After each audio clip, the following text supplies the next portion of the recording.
नमस्कार, आप देख रहे हैं स्वदेश 24/7 न्यूज चैनल और मैं हूं आपके साथ निहारिका सिंह नागर। आइए एक नजर डालते हैं आज की खबरों पर। उत्तर प्रदेश के लखनऊ में हुए हादसे के बाद कोचिंग संस्थानों की सुरक्षा व्यवस्था पर देश भर में सवाल उठ रहे हैं। इसी कड़ी में बी न्यूज की पड़ताल में छतरपुर के कई कोचिंग संस्थानों में सुरक्षा मानकों की अनदेखी सामने आई है। कई जगह एक ही एग्जिट के सहारे दर्जनों छात्रों की कक्षाएं संचालित हो रही है, जिससे कि किसी भी आपात स्थिति में बड़ा हादसा होने की आशंका बनी हुई है। छतरपुर शहर में संचालित कई कोचिंग संस्थानों में सुरक्षा मानकों का पर्याप्त पालन होता नजर नहीं आया।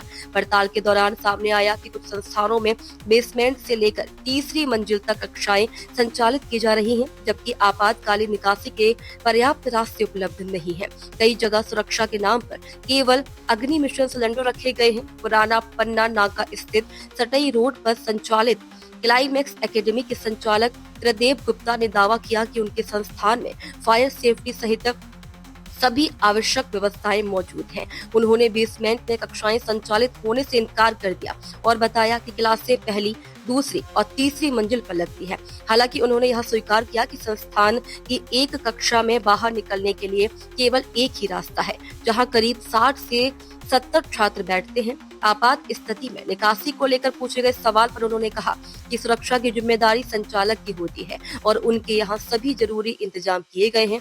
वहीं कंचन भवन में संचालित विद्यापीठ पाठशाला के संचालकों से जब सुरक्षा व्यवस्था और आपातकालीन निकासी मार्ग को लेकर सवाल किए गए तो उन्होंने नियमों और अनुमति का हवाला दिया, लेकिन व्यवस्था को लेकर स्पष्ट जानकारी नहीं दी।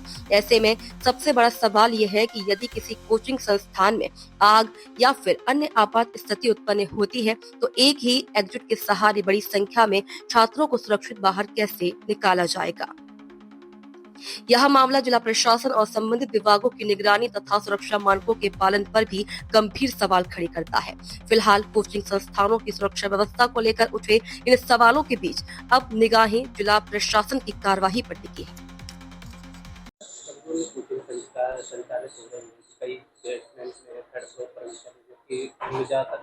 विद्यापीठ या सिंगल डोर है निकालने के लिए, प्रशासन क्या कारण? इसके लिए दल बनाकर जांच कार्रवाई की जाएगी और अनियमितताएं मिलने पर उसमें वैधानिक कार्रवाई की जाएगी। कई बार देखा जाता है कि घटना बड़ी हो जाती है, क्या वजह है? नहीं, यहाँ पे ऐसा नहीं है। यहाँ पे पहले भी इस तरह की जांचें हुई हैं और फिर से पुनः जांच की जाएगी और अगर कोई भी ऐसा लगता है कि जहाँ पे कोई घटना संभावित है वहाँ पे निश्चित रूप से कड़ी वैधानिक कार्रवाई की जाएगी। क्या नाम है आपका? सुनील शिवहरे। आपकी कौन सी कोचिंग चलाते हैं? संदेश संदेश एकेडमी। सुरक्षा व्यवस्था को लेकर क्या इंतजाम है, क्या कुछ है आप लोगों के द्वारा पालन किया जाए? अब अपने यहाँ तो पूरी व्यवस्था है। जैसे अपने यहाँ कोचिंग में 2 गेट होना चाहिए तो 2 गेट भी हैं। फायर सिस्टम होना चाहिए तो फायर सिस्टम भी लगा हुआ है।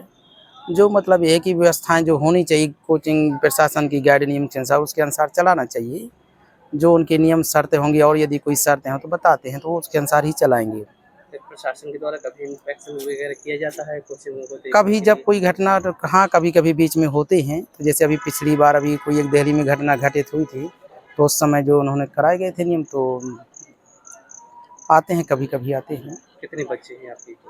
अभी तो गर्मियों का बैच है, गर्मियों में कम रहते हैं, वही हैं 15-20 बच्चे। किन चीज़ों का आप लोग विशेष ध्यान रखते हैं ताकि इस तरह की? अभी बच्चों को ये ध्यान रखते हैं कि कोई यदि बच्चा आता है तो उसमें ये है कि अपने यहाँ तो कॉम्पिटिशन के बैच चलते हैं तो 12वीं पास करके जो बच्चे आते हैं वो आते हैं। उनकी जैसे एसएससी, बैंक, रेलवे, पुलिस इनकी तैयारी करवाई जाती है।